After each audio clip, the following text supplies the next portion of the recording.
Ladies and gentlemen, welcome back to Gnostic Media's UnSpun episode number 81. Tonight I'm joined by Colin Flaherty, and we have a great episode lined up tonight with all of the race riots and everything happening on the East Coast. I thought this would be a terrific episode and time to address some more topics. I had hoped to get Lennon Honor to co-host the show with us tonight since we had a great episode last week discussing also these tough issues. But anyway, Colin, welcome to the show tonight. Happy to be here. What happened to Len? What happened to what? What happened to your co-host? Oh, I usually solo the show, but he just, I don't know, it was too much of a hot button topic or a hot topic issue, so I think he shied Ah, away from it. And the original idea that I was having was, it was just to present a more balanced view of tonight's information, or at least from the audience's perspective. Colin, you are the author of a book that I've read about a third, maybe half of over the last week or two. Don't Make the Black Kids Angry. It's a number one bestseller. How long now? it's been out for a year or so, but it just keeps plugging along. Keeps plugging along. So you really hit some tough issues in this book, and this book is extremely well cited. You really make an effort to dig things up, and I think you had even gotten one person off of death row from your research, hadn't you? From finding information that the courts and things hadn't found. Yeah, here's what happened. When I was a reporter in San Diego, I did a story about a guy named Kelvin Wiley. He was a black guy convicted of trying to kill his white girlfriend. I did a story that showed that he was unjustly convicted, and the girl had basically made the whole thing up, not only with him but with somebody else. You know, if you see these kind of stories in the movies, uh, they look kind of easy to do. But the fact of the matter is, once somebody is convicted, as he was, I mean, then you have to go to your publisher with the story and basically say, "Yeah, this story's right." And those 40 people, any one of whom could have stopped this trial, could have just derailed the whole thing. Every single one of those 40 people is wrong. That's what I did. Got him out of the slammer, and the good guys won that one. Wow. So, what about your last book, White Girl Bleed a Lot? What's that about? I have not looked at that one. Well, White Girl Bleed a Lot is basically kind of the same as Don't Make the Black Kids Angry. We just look at all these episodes of uh, of racial violence, black criminality, wildly out of proportion on one hand. We have black on white, black on Asian, black on gay, black on young, black on old, black on Eskimo. And but then at the same time, we look at the reporters and public officials and how they're in denial, deceit, and delusion about it, and we document that. So there's a lot of just, it's not just, Colin's opinion on stuff. It's like, oh no, that happened here, that happened there. Like in the next 24 hours on my YouTube channel, I'm going to do a story about a major race riot in Chicago and one in St. Paul, Minnesota. I mean, last night in Chicago, there were 500 black people fighting in the United Center. This is on video. Then they went outside and fought. And you open up the Chicago newspaper this morning, and all you hear about is that a couple kids had a couple of fights. Or what happened in Charlottesville or something. The thing about Charlotte. Okay, so see, my stuff happens every day, relentlessly. The Charlottesville stuff is a good example. It's a heightened example. It's a political example, but we still see the same dynamics. We see the denial, the deceit, the delusion. We see the reporters just cannot get it right. And I'm just telling you, I think a lot of people are kind of catching on to what is really happening. I mean, they're seeing one thing, and the reporters are telling us something else. Now, the subtitle of your book is "The Hoax of Black Victimization and How We Enable It." And I do see a lot of that. Apparently, or to me, what seems obvious right now is a lot of this is excusing behavior, and a lot of what seems to happen is something that happened, an appeal to some chronology fallacy, something that happened hundreds of years ago by some other group not related to you or to the people involved was a slave. So therefore, all of this behavior is somehow justified. You could turn on CNN right now, MSNBC, NPR, and look at lots and lots of other media, major media outlets in the country, and you'll see examples every day of what I call the biggest hoax of our generation, the myth of black victimization. I mean, you'll see Michael Dyson talking about how black people are victims of white racism. The story they tell is that black people are relentless victims of relentless white racism all the time, everywhere. That explains everything. That's critical race theory for you academics Yeah. out Now, there. now, who came up with that theory? Was Singer something or other, wasn't it? The guy that I'm most familiar with is do you remember when Breitbart did a story in 2000? It was 2012, and it was like, we're going to blow the lid off Obama because we've got him connected to this professor at Harvard, this law professor. Anyway, he was the guy who really tailored it to that. God, why does his name escape me now? I've mentioned it a million Yeah, times. He's all over my books. yeah, I think I saw it in your book here. So he's the professor at Harvard. His thing is white racism is relentless. Black victimization is relentless. And, what I document is that black criminality is so wildly out of proportion that black people in this country are way more likely to be predators than victims over and over and over. And I'm not even talking about Charlottesville, this heightened political stuff. I'm just talking day in and day out, like last night in Chicago, 2 nights ago, St. Paul, Minnesota. They had hundreds of, it made it seem so antiseptic to read about it. They talk about hundreds of black people. They didn't say black. I say black. Hundreds of black people in a rec center. They were fighting over several neighborhoods for 3 hours, attacking cops, destroying property. Everybody they arrested was black. Everybody participating in it is black. And that's just supposed to be one big coincidence that everybody in St. Paul will tell you, well, Colin, crime has no color. Well, don't tell me. Tell all the people committing the crime. Right. Now, have you looked at statistics and what is the difference? What are the number differences? The numbers are so out of whack. The black on white crime is greater than white on black by 3 times, 8 times. Talk about black on white versus white on black rape. It's all of a sudden it's thousands of times to 1. But here's the thing about the statistics. I kind of look at statistics in a binary way. It's like I kind of look at them to the point where I say, is this out of whack? In a manufacturing process, right? If something is like 1% of 1% out of whack, everybody goes, what's going on? Well, we're not, we're thousands of percent out of whack. And so even with the numbers, as bad as they are, the real numbers are worse because we have witness intimidation, stitches for snitches, Bronx juries. We have mayors all over the country bragging about how they're going to stop the cradle to prison pipeline in their chocolate cities like Baltimore. And so the real numbers are just astonishing. And what has been the response from black community leaders? Have they been supportive of your work? I can't say that everybody's flocking around and lifting me on their shoulders. Thomas Sowell put my book on the map by writing 3 columns about it, saying he said I had no idea it was this bad until I read Colin Flaherty's books. Alan West put me on the map. Jesse Lee Peterson put me on the map. Sean Hannity, lots and lots of people were just saying, wow, what is this? This guy is not he's not theorizing. He's telling us what happened. Yeah, for those who want to know, Colin, you have let's see here. It looks like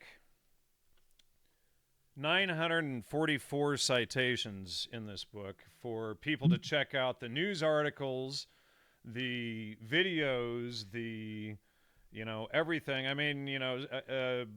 Throughout the book, you're in many areas you've got a footnote almost every few paragraphs for people to follow up for primary citations and information, which is what we always look for. So, that's, and that takes a lot of extra time. You're not just, some right-wing conspiracy nut trying to make this stuff up. One person told me that you had just taken countless numbers of black on white violence reports and only focused on them without focusing on white on black or other crimes. And then my question was, well, where did he get countless numbers from? Every time I hear that, I hear it a lot on my YouTube channel, right? Colin, you're cherry picking. Okay. Show me the white on black violence. Show me the the white criminality wildly out of proportion. Show me the incredible level of masochism that we see in so much black criminality. Show me the white kids knocking on doors of 91-year-old women and, bursting the door down and killing her. Listen, give me the, and the response. And you have responses of even large black males punching and knocking out like 6-year-olds and things, right? 6-year-old girls. And here's the thing. Yes. And it's all on video.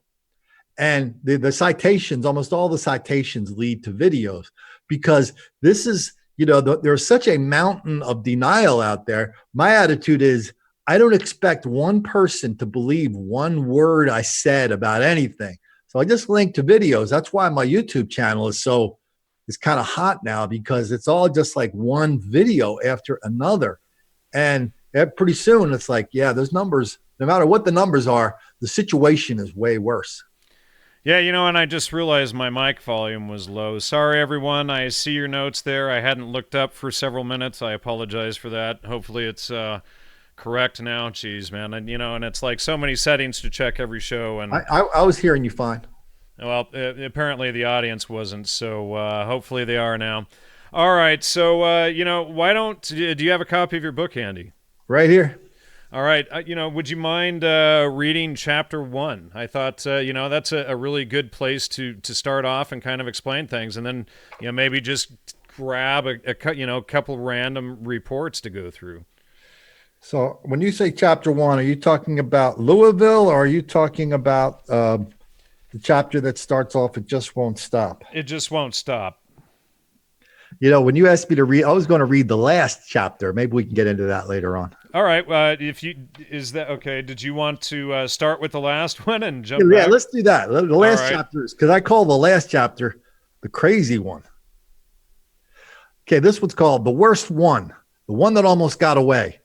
Black mob terrorizes a single white mom. An official shrug. So here begins the book. Here begins the chapter. So I finished this book. I thought I would take one more look through my files, the thousands of stories and links and videos and 911 calls and emails and tweets and Facebook posts that I archive, all about racial violence. Within 5 minutes after reviewing just a fraction of the material, I came across an episode of black mob violence that just might be the worst of anything in the whole book. And I missed it the first time around. Here's a story from Middletown, Ohio. And my preface here, this is all on video. This is all on video, right? And everything I'm talking about is like on video. Anyway, it really starts in November 2013. That's when Jennifer Chitwood and her 2 children returned home on Thanksgiving Day to find a group of black people burglarizing her house, stealing her flat screen TV. She called the police, and they arrested one person. The thieves and their friends did not like that. They called her a cop caller, the same kind of witness intimidation that the district attorney in Philadelphia says is at epidemic levels. Local law enforcement greeted this news with a shrug after the neighborhood teenagers began the threats, harassment, vandalism, violence, and ultimately the arson that would burn her house down. Finally, it happened in May. Dozens of black people were in her front yard, backyard, banging on her door, firing pellet guns, throwing lit flares, yelling death threats, trying to break in. The 911 operator greeted her emergency call the same way police and prosecutor. By the way, this is a public document, this 911 call. It's unbelievable. They greeted her plea for help with help from this black mob violence and witness intimidation with a curious indifference. The local reporters didn't see anything urgent about it either. Jennifer Chitwood said she left with her family a few hours before the fire began because of a disturbance at her house, said local Channel 12 News. Disturbance? Listen to the 911 calls and decide for yourself if that is a disturbance or a full-blown life-threatening emergency. 2 hours later, her house was a smoldering ruin. Police arrested 2 suspects and quickly dropped charges against one. And that was it. No bigger story anywhere until about a week later when some clown started dropping flyers into the neighborhood saying he was going to start a white neighborhood watch. That got national news all the way back in the New York Daily News in New York. In August, a teenager pled guilty to misdemeanor in connection with the arson. The local paper described it as an ongoing dispute between a group of neighborhood juveniles and Jennifer Chitwood, who lived in the house that was burned down and is thought to be the motive for the arson. That's a direct quote. Ongoing dispute. The only dispute was whether Jennifer Chitwood should stand by and allow this large group of black people to steal her stuff, threaten her family, burn her home, and end her life, all of which happened over a period of 6 months while police, prosecutors, and press did nothing but shrug, shrug, and shrug. So what has been the response from other media and police, et cetera, regarding your book? I have so many cops that love my YouTube channel and my book. To me, the cops on the beat are heroes. The police chiefs, they're political appointees, and they're not heroes. There's a lot of great sheriffs in this country. I get so many stories from so many cities from cops. I get stories from cops about stuff happening in other cities that their buddies will pass to them and they'll say, "Hey, send it to Colin." Cops look at my YouTube channel as a place where they have to remind themselves, what's up. You may have seen this video. We did a video a couple days ago in, I forget the name of the town, small town in the South, in South Carolina. And a cop rolls up on a black cop rolls up on a black guy, says, "Show me your hands, show me your hands." Black guy pulls the gun out, shoots the cop a couple times, point blank range. The cop's alive. But cops will tell you, I've got about 10 of those videos, and cops will tell you that it's always about the hands. And so, they like seeing these videos as a reminder as to what they're actually walking into. All right, so let's get into some more of these reports, why don't we start off with the beginning here for a second, just so people get an idea. What was the one that I was just mentioning? It just won't stop. Yeah, I can do that.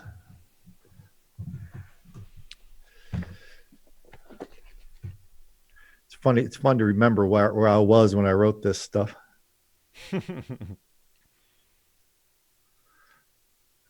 Page 1. It just won't stop. Racial violence than those who deny and encourage it. Here's a quote. I start the book off with a quote from Jamie Foxx. "Every single thing in my life is built around race. When I get home, my other homies are like, 'How was your day?' He says, 'Well, I only had to be white for at least 8 hours today.' Everything we do is that." We really document a lot of racial hostility and how casual it is among so many black people in this country. Anyway. Well, a point I was going to make is there's an excuse that reverse racism against whites isn't even possible, and it's this relativist fallacy that's used. Oh, because of white slavery or, black slavery from whites, which was also perpetuated by Jewish merchant ships and blacks on the African coast as well. Everything is justified. There can't be reverse racism. Everything is based on white privilege, etc. Here's one thing that if you let them, the trolls will do anything to talk about anything but the actual violence. They love drawing you into semantic discussions of what is racism. I don't do that. That's why I don't use the word. I use the word racial hostility. That is easy to document and it's easy to show. But as soon as you say racism, it's like next thing you know, it's like my brother, the liberal, he's gone 1492, Columbus sailed the ocean blue. No. We're not going to talk about 1492. I want to talk about what happened in Chicago last night. Why those 500 black people were rampaging through the United Center and through the streets of Chicago and what that means. Is there before we get to this, is there a coordination effort of these mobs? I mean, how is there a historical precedence for this? Was this happening in the 80s and 70s and 60s before Twitter, et cetera? Or is this like a coordinated thing going on? Is there like a Twitter group you join called like mob violence tonight or something like that. Well, there's no doubt social media plays into this. And the hot thing to be on now is Instagram. That's where everybody sends their messages. So, yeah, there's no doubt, the kids, the teenagers are saying, hey, let's meet up over here. Let's do that. There's a lot of that going on. But there's also a lot of people, taking videos, popping out on social media. That's a big deal. But it's really tempting to say this is a creation of social media. That's kind of a deflection to me. I just want to, to me, that's like, I don't do the causes. I don't do solutions. I just stay in the middle, which is, man, there's something really bad happening out there right now. Yeah, somebody says crowdsondemand.com, because they do flash mob groups, and I wonder if groups like that could also be, behind that, because this group is actually a group that does that professionally. They'll have hundreds of people show up immediately for a flash mob, flashmobs.com.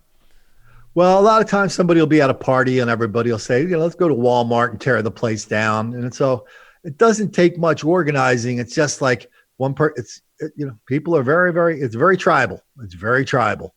And Yeah. It's been that way. All right. So let's get into this chapter here, page 1. Black people are relentless victims of relentless white racism and violence, often at the end of a badge, all for no reason whatsoever. That was the biggest news story of the last couple of years, and it was easy to find in the New York Times, CNN, MSNBC, Spike Lee, Oprah, USA Today, and lots of other places. President Obama got in on the act in 2014 when he told the Congressional Black Caucus about a justice gap where, quote, too many young people of color feel targeted by law enforcement, guilty of walking while black, driving while black, judged by stereotypes that fuel fear and resentment and hopelessness. War on black people, anyone? That is the biggest lie of our generation, because just the opposite is true. Black crime and violence against whites, gays, women, seniors, young people, old people, and lots of others is astronomically out of proportion. It just won't quit. Neither will the excuses or the denials or the black on white hostility or those who encourage it. That is what Don't Make the Black Kids Angry is about. 2013, more and more people began to figure out the traditional excuses, jobs and poverty, schooling, whatever, for black crime and mayhem. Those excuses were not really working anymore. Now they have a new excuse, the ultimate excuse. White racism is everywhere. White racism is permanent. White racism explains everything. Joshua Adams of Ebony speaks as well as any of the thousands of people talking about this today in homes, schools, churches, government, and media. Even if black people are being convicted of crimes like assault and murder and burglary and rape and selling drugs anywhere from 10 to 20 to 30 or 40 times more than the rest of the population, Joshua does not want to hear it, not anymore. Here's a quote from Joshua from Ebony magazine. It's much easier to point to black crime than to interrogate a whole litany of violence against the black community. What's missing in their analysis is any mention of the history of institutionalized attacks on black people. There's no call for accountability towards a prison industrial complex sending black and brown folks to jail with longer sentences for equal or lesser crimes than any other race. No statistics are presented to show the over-reporting of Chicago crime or to combat the many misconceptions about black on black crime in America. And what is sadder is their analysis is that is shallow. How could they even begin to discuss, let alone understand, the residual effects from the sadistic, prolonged assault on our people? That was chattel slavery. At the end of his quote, and pick up my story. The predator as victim and vice versa. Prison caused crime. So do slavery. And don't forget white people. They are pretty bad too. To quote the t-shirt, it's a black thing. We wouldn't understand. We don't have to, but we do have to be aware of the big danger this big lie presents. Back to Adams, the guy from Ebony. If you aren't interested in doing anything but pointing in our direction to underscore some sort of racist, classist, blame skewing point, then keep your city out our mouth. Out your mouth. Back to me. I understand now. A new generation of black leaders and white enablers want to remove black violence from the table and instead focus on the big lie, the war on black people, and how racist white people are waging it all the time, everywhere, when just the opposite is true. That is what this book is about. For the last 5 years, black mobs have rampaged and beaten and destroyed and threatened and defied police dozens and dozens of times at the upscale Country Club Plaza in Kansas City. They tried everything to fight it. New mayor, new police chief. They begged parents, pleaded with perpetrators. What do you want? Community activists asked members of the violent mobs. We want to be left alone, they said. Finally, they tried a curfew against the advice of former mayor and now Congressman Emanuel Cleaver, who told them he didn't like the curfew because all that was going to do was make a lot of black kids angry. And he was right. Racial violence continued, much of it on video. You didn't know that Kansas City and other places in the heartland of middle America like Peoria, Des Moines, Minneapolis, Indianapolis, and even Green Bay are now centers of frequent and intense black mob violence? Exactly. I get emails and tweets and Facebook messages and phone calls and YouTube videos every day about racial violence from all over the country. They all start the same way. Colin, did you see this? They contain links to a black mob beating up a white driver at the scene of an accident, or 40,000 black people stealing, rioting, and rampaging through Virginia Beach. Not for the first time. Or a TV writer, David Simon of The Wire, citing a study that shows how black juries do not like to convict black defendants. On and on until we get to the more than 1,000 new and recent examples of new black mob violence and black on white crime and denial and deceit and encouragement documented in this book. Not just from the big cities, Detroit, Chicago, New York, Philadelphia, Baltimore. That's too easy. But smaller towns too. Peoria, Springfield, Greensboro, Jersey City, Dover, Monroe, Harrisburg, Charlottesville, Norwalk, New Haven, Utica, Dayton, Tuscaloosa, Texas City, Grand Terrace, or places where you might not expect it. Rochester, Louisville, Minneapolis, Seattle, Portland.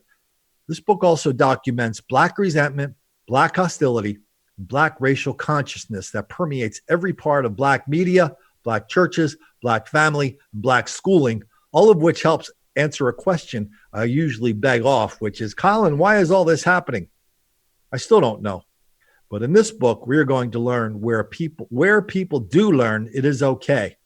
We will talk about how black crime rates are astronomically out of proportion and how even that vastly understates the true level of black crime and violence and lots more. There are so many stories. We better get to it. And we started our first story with Louisville. Now, what do you say to whites, especially liberal whites, who are caught up in the denial that this violence is real and that there's something askew here? You know, the interesting part about liberal whites is they look me in the eye and say, Colin, this is not happening. I mean, I saw a school board member the other day say they just had a nasty bit of business in their school. And this is on video. And he goes, there is no difference between white students and black students. That's ridiculous. Well, that's what people say, but they don't lead their lives that way. The school board member is not gathering his family up to go down to go down to the ghetto to have some home style barbecue at 9:00 on a Friday night. They're not sending their kids to black schools. They're not going to a black church. So everybody, a lot of people know, the people, and even people in denial, maybe that's why they're in such, intense denial. They know that in their own lives, there's something they have to keep their head on a swivel about when it comes to black on white hostility. They might not admit it to you or to me, but their whole life is one big testimony to it. Now, researching this and being constantly at the forefront of this type of research, what's been the backlash on you for discussing this? I built my life in a way where, there's no boss. Anybody can go, you got to fire Colin. So I've worked for myself for a long time. I mean, I had some repercussions on some of my clients who, weren't exact. I mean, it was kind of impossible for me to work for them. I'm supposed to be some kind of PR guru, But for every one door that closed, the other repercussions are I had a lot of doors open. A lot of people are tuning into the books, to the YouTube channels. A lot of people really, really want to help, making a lot of new friends. So it's all good. I don't worry about the clowns. I let the clowns worry about me. Do you get any threats or anything like that? I get threats every day. Every day. Every day. The cops, when I first got him, I send him on to the town, saying, hey, this guy, he's a real person. He's got a real Facebook page. And he said he's going to come to my house and shoot me in the head. And the cops go, well, we can't do it. Now, they were totally disinterested. But everybody keeps threatening and nothing keeps happening. I wonder why that is. All right. So, what do you say to Black community leaders about this problem? And, do you have any ideas of, what do you say to them to get them to, to cause people to focus on it and to discuss it so that we, it seems to me that in order to begin to heal a problem, first you got to face it. You don't sit there and deny that it's going on. When we talk about this entity called Black community leaders, I don't even know if that thing actually exists outside of the fantasy of these people getting these grants. But I hear people say, Colin, you got to get the ministers involved. You got to get them involved. No, they're the problem. You go into a Black church, 9 out of 10 Black churches, you go there and they're preaching this black on white hostility. You go to a Black school. It's all about Black history, Black victimization. The most dangerous place for a white person in America is in a Black school in February during Black History Month. The amount of violence and hostility directed at white kids during Black History Month is just even more than it normally is. So I just do my thing and I document what's happening. If I hurt somebody's feelings, I really don't care. There's only one thing I care about people saying, which it's never happened. They go, Colin, you said last night in Chicago, there were 500 people inside, 500 people outside, fighting, destroying property, defying police, giving police the finger. The only thing I care about is somebody who would say, Colin, they weren't really Black. They were all Amish. That I would not like. That hasn't happened yet. Why is that? Now, let's pick some good stories in here. There was a story that you had in here, I don't remember where it was, about Yale grad students, Black Yale grad students who cut in line just because they can and because white people are afraid to mention anything about it. The thing I can tell that story I don't have to read it from the book because There's two parts to that story. The thing I really liked about that story is that it was featured on, you ever anybody out there listen to NPR, they're big, it's a big lefty, lots of communist propaganda type stuff like Pacifica, but, I used to listen to it. Okay. So NPR, they have a podcast called This American Life. This might be the biggest one in the country. So every once in a while, they do their Black victimization, relentless white racism. And they had an interview with a couple of Black lawyers from Yale, both women. And they were telling the story about how they were in Paris. These Black female lawyers were in Paris. They love Paris. And they tried to cut in line because in America, they do that all the time. And if anybody challenges them, they either visit violence upon them or threaten to call them a racist, and white people just shrink away. In Paris, nobody liked that. Somebody walked up, called them on it, and the woman could not have been happier because that was proof positive that all white people are not unredeemable. And she was very grateful that the French people would not let her cut in line. But meantime, she and her buddies are laughing at all the hostility they visit on white people and get away with.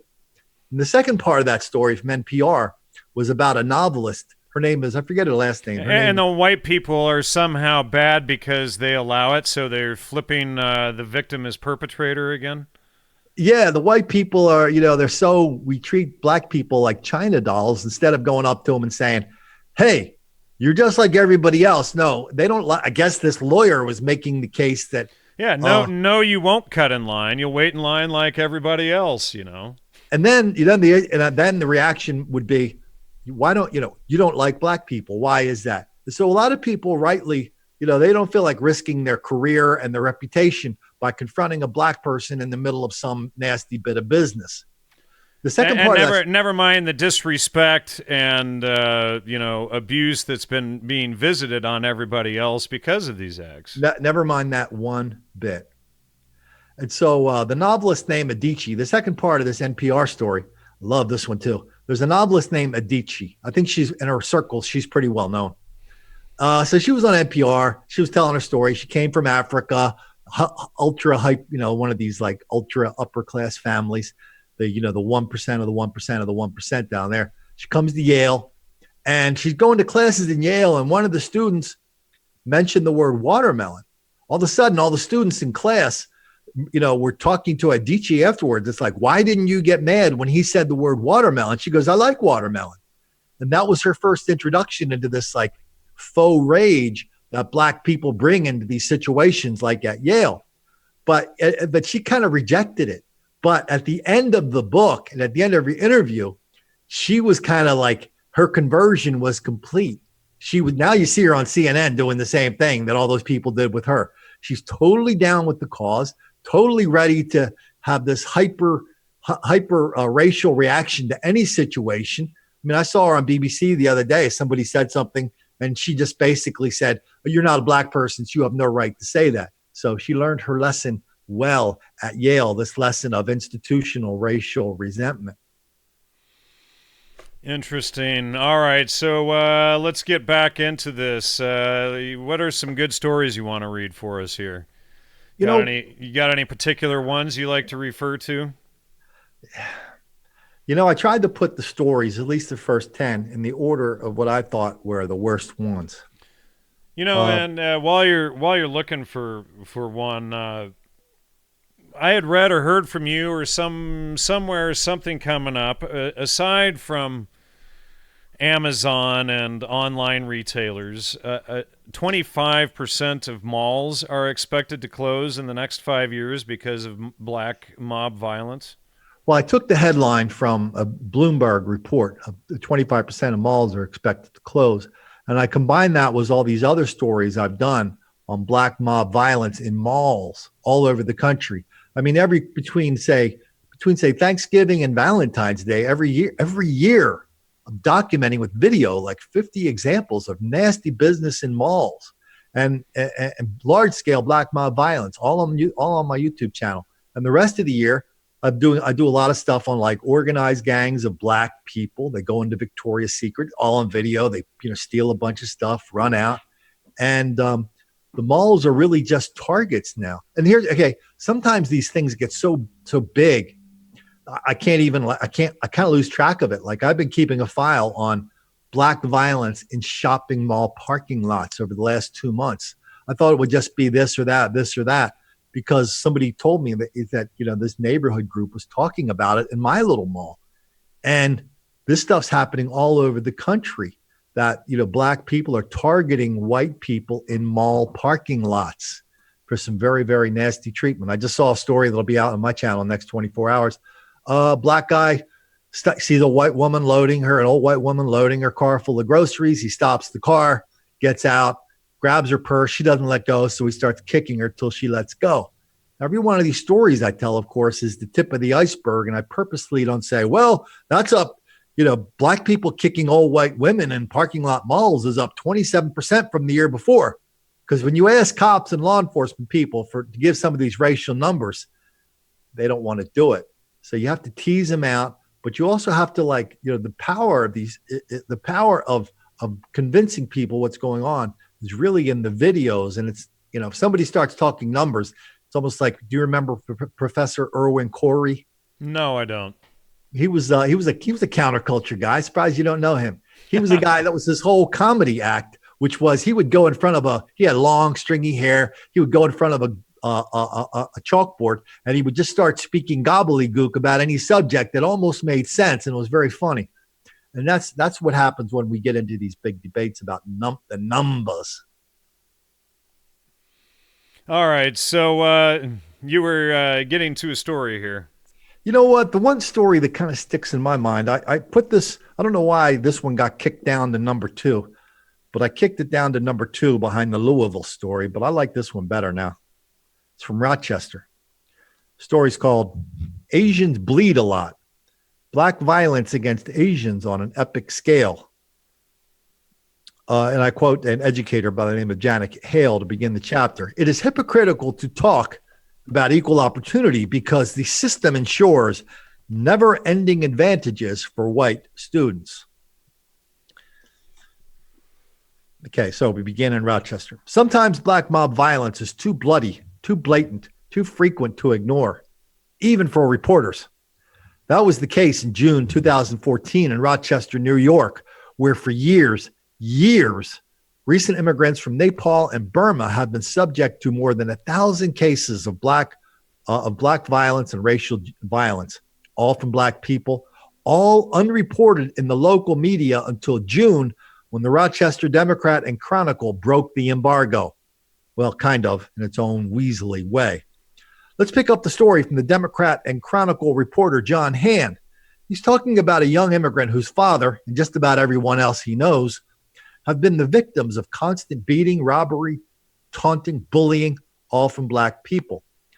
The local paper of record puts it in a curious perspective.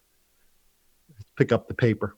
The violent and misplaced anger the victim feels toward African Americans, misplaced, has been building for years in this small community of a few thousand South Asian refugees in small pockets of Northwest Rochester. The anger is fueled, he and more than a dozen other residents interviewed say, by hundreds of incidents of robbery and violence and verbal bullying in recent years. And for this person and his brother, the sight of their injured father crystallizes that rage into a single, clear, terrible, and inappropriate thought. A thought that pays no mind to the many American complexities surrounding race and class. They wanted to go to war with the black community. Wow, that paragraph from that newspaper reporter is packed with so much meaning, so much nonsense. It's hard to even get past that. So much spin. It's so much like they're apologizing for the stuff even before they tell us what happened. Okay, let's get back to good old Colin. Well, and you used to write for newspapers. What do you have to say when you see this kind of spin and apologetics going on? Well, here's what your average newspaper reporter is like. Think of your family picnic. Think of the guy sitting over in the corner with long hair, probably in a braid, sandals, and he's telling everybody about global warming. That is your average reporter. So, I hear people say, well, the editors and the publishers, they're conspiring to do this and that. They tell them what to do. No, I don't know what's in the nature of the beast that makes them like that. I've taught reporters at the University of California. The editors and publishers are always pulling back on the reporters who are always trying to get into some liberal thing without backing it up. And a lot of times stuff just slips through like this. So it's funny, all these newspapers are going out of business, right? And they all have the same response, the same action plan for keeping their paper in business, which is, hey, let's do what we did before, except 10 times worse. And then they come back a year later and go, man, so damn readers, they just don't like newspapers anymore.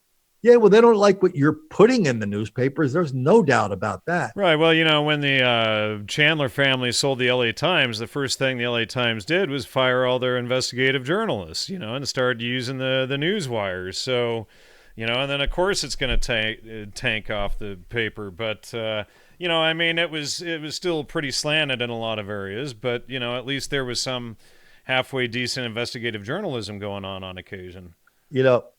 So I lived in Southern California for over 30 years. So I don't really hark back to the, halcyon days of the Chandler family.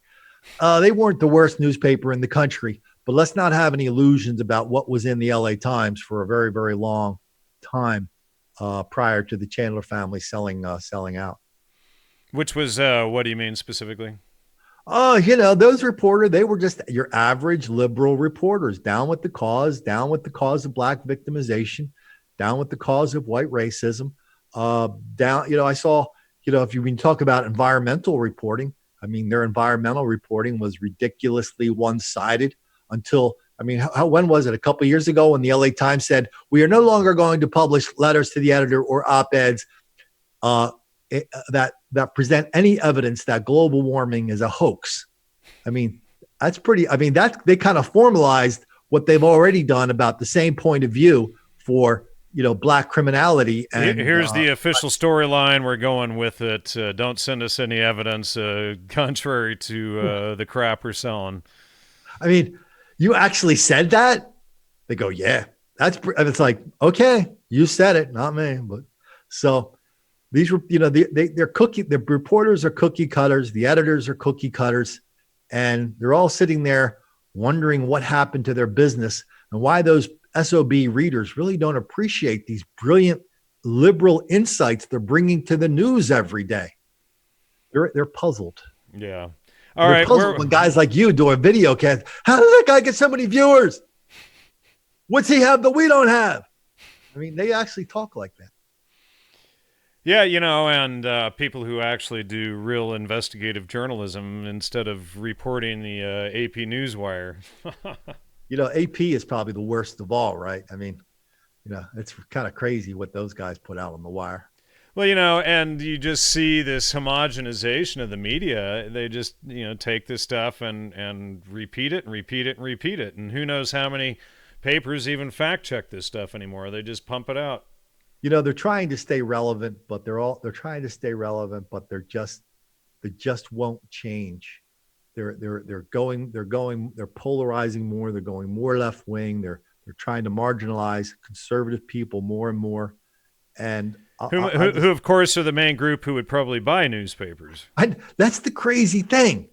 These are the people who respond to their ads, who would, successful, interesting people. And you're turning them away for what? A bunch of liberals who think capitalism is bad. They're not going to buy anything your stupid paper's selling anyway. Yeah. It's kind of a mystery to me. All right. So where were we? Why don't we go back to Rochester? Because this story of violence and denial directed at Asians in Rochester is just a microcosm of what's happening around the country. Okay, so this reporter was explaining how, well, we don't want Asian people going to war with black people. Oh, no, that would be bad. Here, picked up my book. Newsflash, black people are already at war with the Asians, and they have been from day one from landing in Rochester. It took the Asians a while to figure that out. Quote, African Americans are targeting them, and there is just so much of this they are going to take, said a friend of the Asian community known as Mr. Bill. They're angry. They are ready to explode, and it's going to get worse until someone ends up dead. The violent, racially charged tensions in what was once a mostly black neighborhood have caught the attention of authorities before, but not the newspaper. Not ever. Not sure why self-defense or even anger is inappropriate or misplaced. Maybe someday I'll ask Jennifer. I'm not sure why the victims of this violence have to learn about what the paper calls the complexities surrounding race and class while they try to piece together how they should feel about this relentless racial violence. The Democrat and Chronicle ran this story on regular and ruthless Black on Asian attacks during a series called Unite Rochester. It wasn't even the first story. That honor went to an article about how Rochester does not have enough black judges. Only then did the paper cover what it apologetically calls the sensitive and potentially volatile situation, unquote. To which I asked, potentially volatile? To the Asian victims, this violence is as real as it gets, no matter how diligently city officials, no matter how diligent, very serious city officials in the media ignore it. At least you didn't say shitty officials. The Asians say they reported crimes to police, but police refuse to take reports. Common complaint. The Rochester version of Jennifer explained it all, quote, police say immigrants will eventually acclimate to this harsh environment in which they have been placed. The immigrants say they don't remember that part of the immigration orientation, just the opposite. America was a second heaven, a peaceful place. Now they say this is a lie, and they want to know if this was ever true. Still is in some places, not Rochester. That is the real fight waging all over the country. Black mob violence normal? Lots of people say it is. The guy we call Bill reposted a Facebook comment he received from one of the refugees. I want to know, said the refugee, why is it that Rochester police didn't do nothing against hate crimes toward us, immigration, or refugee? A lot of Nepalese people are getting beat up lately, and they still don't do nothing in the past 3 years. All they said is stay away from them. The Mr. Bill tells the rest of the story. What he told me was that a couple of African-American youth approached his brother, pulled out a gun, and shot his brother in the stomach. It was a BB gun, thank God. And all the police said was stay away from them. This was devastating to these refugee kids. The violent stories go on and on. The reaction from Black leaders in Rochester is curiously muted. Shirley Walker Cowart is the president and CEO of a group called Center for Dispute Resolution. She was not aware that Black people were assaulting Asian by the hundreds, if not thousands. Even so, she offered a cause and a solution. Some of it is naivete. Some of it is prejudice, and prejudice really comes from ignorance. It's just ignorance and people not knowing each other and seeing each other as human and making it a human issue. Unquote. Or is it just one group seeing the other group as an easy target? Bingo. In case you thought you just misheard or misread that thing, you did not. This woman was calling the Asians naive because they do not know enough to avoid racial violence that plagues them night and day in and out of their homes. Of course, when they go out, that's some amazing pretzel logic there. You flip the whole thing right onto the victim of the crime and the home invasions. My next book is going to be called "It's Not Our Fault You Can't Fight." It's going to be a collection of hundreds and hundreds of accounts of people's personal experience with Black mob violence and Black criminality. The quote comes from Philadelphia when a large group of Black people were attacking a white guy on the streets. They were beating the hell out of him. He's on the ground and he's going, I don't know, I wouldn't be talking under those circumstances, but he said, why are you doing this? Why are you beating the hell out of me? That's when they said, it's not our fault. You can't fight. And that's what this woman just said to these Asians. The police, I'll cut to the chase, the police chief said the same thing. They have to get used to the Black violence in Rochester. This is like happening. This is not the book now. I mean, this is happening all over the country. People are talking about stopping the cradle to prison pipeline. That means when a Black person commits a crime, you look at the person complaining and they say, hey, I'm sorry, that's just bad parenting. We can't do anything about that. I mean, this is happening all over the country. It's insane. Why aren't all these people that are attacking these Asians in Rochester? By the way, I have hundreds of videos on Black on Asian violence all over the country. I got a call the other day from a Chinese person. She's translating my videos into Chinese. I saw the first one the other day because she's convinced that Asian people in this country do not know what they're in for when they come here. Interesting. And you've also documented Black on gay violence and Black on Jewish violence as well. This Black on gay thing, it's so out of whack, so out of proportion.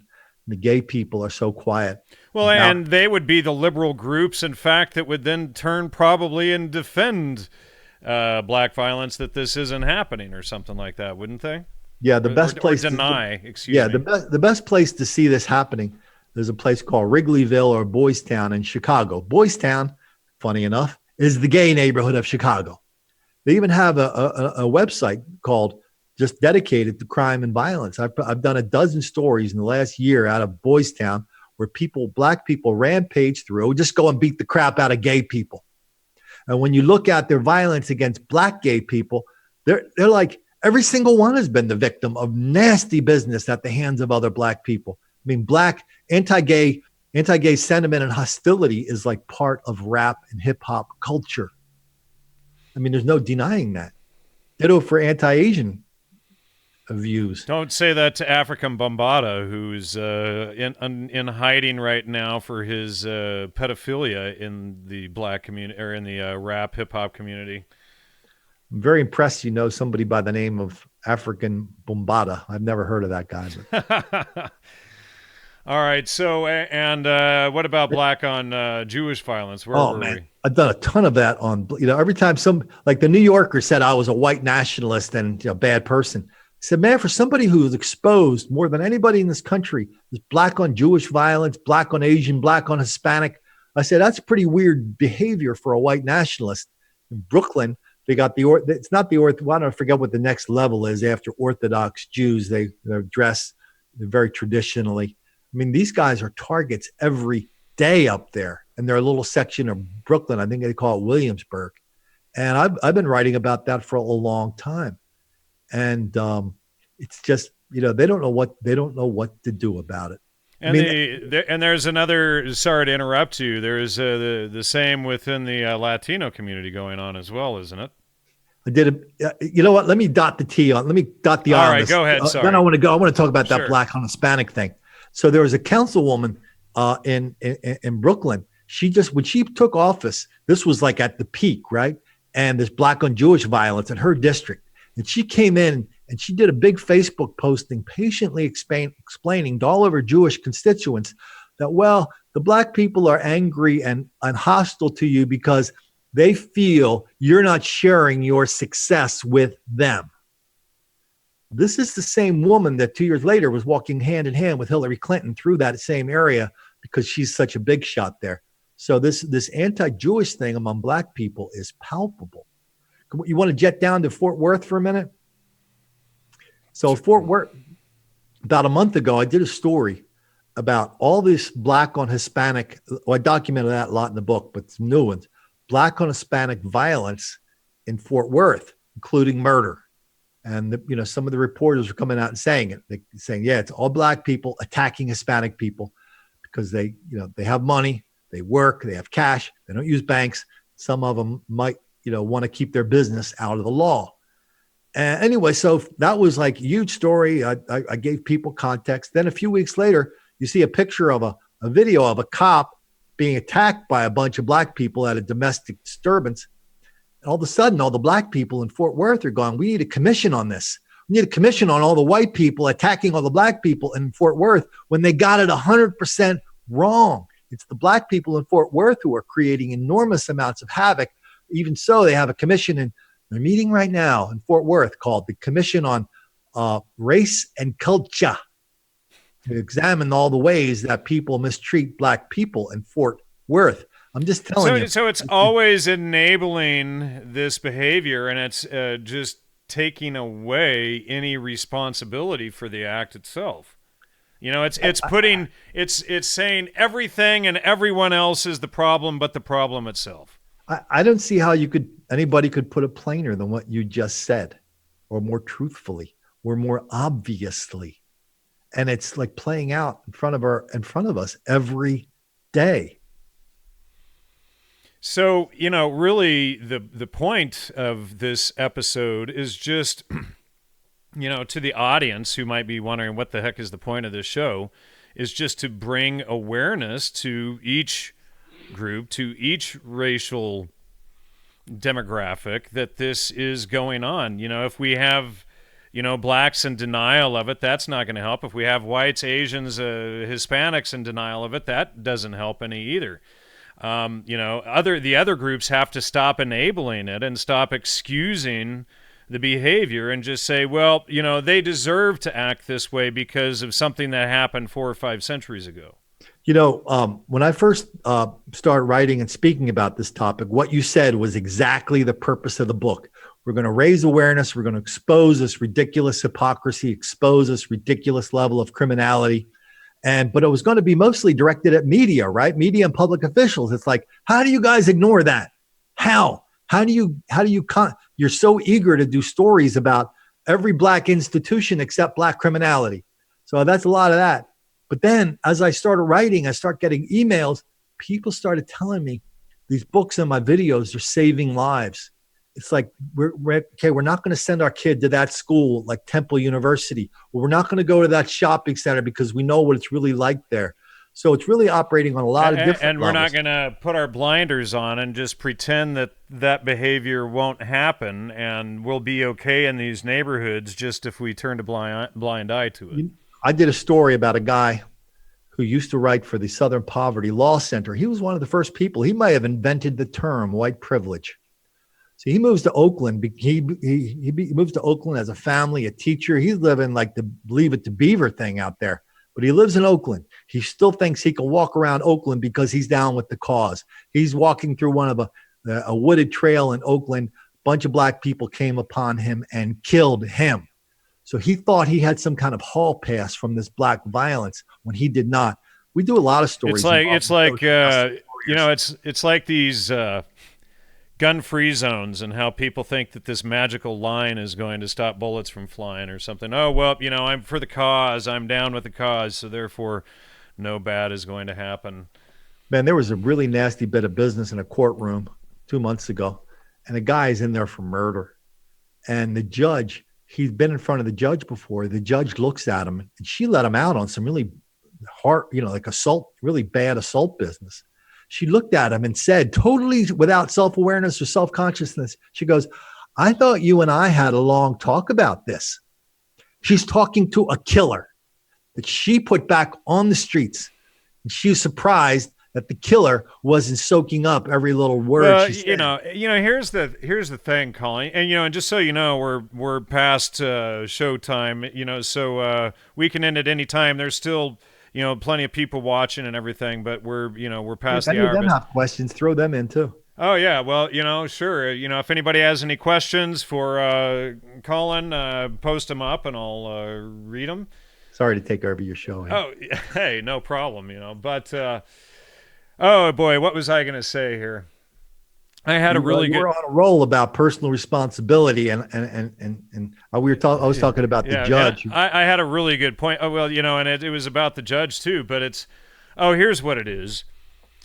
What good, normal people don't understand or comprehend all too often is that psychopaths and sociopaths actually exist, and they don't think like you or I. They don't have empathy. They can't experience what people experience. They can't connect with you when you're hurt or when you're feeling well or whatever. They know how they're supposed to react, but this judge should be held accountable for this kind of thing. When you're putting a sociopath back out on the street, the only thing you can do is expect a sociopath to act as sociopaths do. Can I tell you the favorite story of everybody on my YouTube channel? I try to use it as often as possible. It's about a judge. Sure. It's about a judge from Cincinnati by the name of Judge DeLotte, D-L-O-T-T, Clinton appointee to the federal bench in Cincinnati in the early 90s. She did a ruling which was really seminal, basically outlawing racial profiling. And this was like cited everywhere. It was a model for everything. That was her thing. Racial profiling, bad. White racism, bad. Flash forward to about a year ago. Judge DeLotte and her hyper-rich husband live in the biggest mansion in Cincinnati. A group of black people burst in with guns, and they start beating the hell out of her and her husband, who's like almost 80 at this point. She manages to get away. And you hear this on 911. She gets to her neighbor's house on 911. And the woman who outlawed racial profiling gets on the phone and says, "You've got to help me. 3 black people with guns are in my house." And in case the operator didn't hear her the first time, she repeated it. "Black people with guns are in my house." And so, so the judge was saying one thing, but she wasn't really walking the walk. Yeah. All right. So we have a few questions here. Let's see. If somebody wants to know how to get in contact with you, they can just go to colinflaherty.com, right? And they can just contact you through the thing. Easy, Colin at colinflaherty.com. Oh, there you go. All right. Somebody asks, I know you don't like to talk about causes and so forth, but as someone who is abreast of the situation, how do you see the broader public reacting to this as time goes on? Well, what's happening every day, and we just saw this in San Francisco, is that we have 40 to 60 black people rampage through a BART train in San Francisco. Did you remember that from a few months ago? No. Okay. That happened. And anyway, so then it kept happening again and again. Then about a month ago, something crazy happened. We had a vice president of BART sent a memo to a board member of BART saying, "We have videos, but we're not going to release the videos of all these assault and crime on BART because it might offend black people." The woman said this on TV. She said it in the memo, and nobody up now. Every time something happens on BART, people are going, "We want to see the videos." So to me, there's even a limit to the denial we can expect from the liberals on this thing. I mean, if we keep rubbing this crime in their face, which is happening every day up there, even they are reaching a limit. Even they are saying, "Hey, that's my family on that train. Why are we protecting them from the criminals who are trying to prey on my family?" So that's the positive thing I see. Some people want to know what you think is the background cause of it. Again, you stay away from causes. Is there anything you want to say on that at all?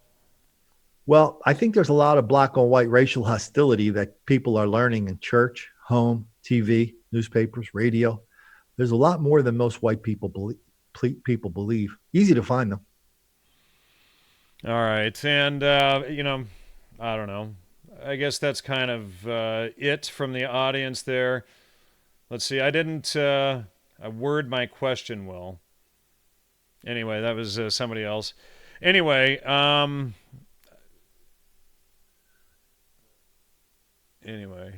I don't see any, people are going off in wild directions we don't need to go into on there.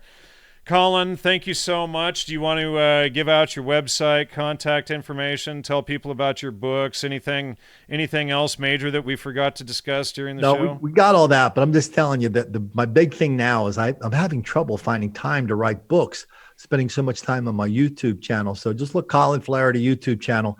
We're doing 3 videos a day, each one nastier than the other. I mean, every one is. And they just tried to shut your YouTube channel down this week or last week, didn't they? Yeah, they shut it down and turn it back on, and it's kind of a cat and mouse game. But eventually, I will have to leave YouTube. I know that. All right, and anything else? I'm just happy to be here, and thanks for your, you didn't even get a chance to ask me about the time I spent 2 days in jail with Allen Ginsberg. Oh, really? Is that true?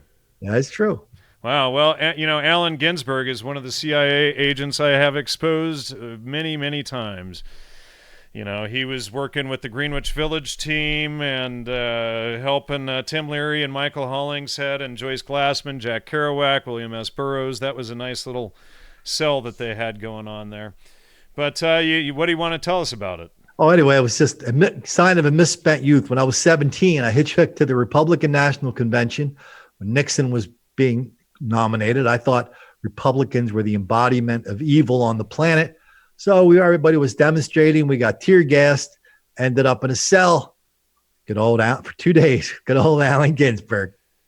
Wow. He didn't tell me he was there at the behest of the CIA, though we do know that, all of the nasty business that was happening at that convention was being inspired and paid for by, government provocateurs. I think what they call them, Quantel Pro or something. Yeah. Colin never got a slice of that pie. That's all I'm saying. All right, Colin. Well, thank you so much. Good night, everyone. I appreciate your time. See you next week. And I think Jacob Duelman is on back next week to go into much, much more on Joseph Scaliger and the faking of history. Please support the show if you like what you hear here. And go to Colin's website, colinflattery.com. Ladies and gentlemen, good night. Colin, good night. See you next week.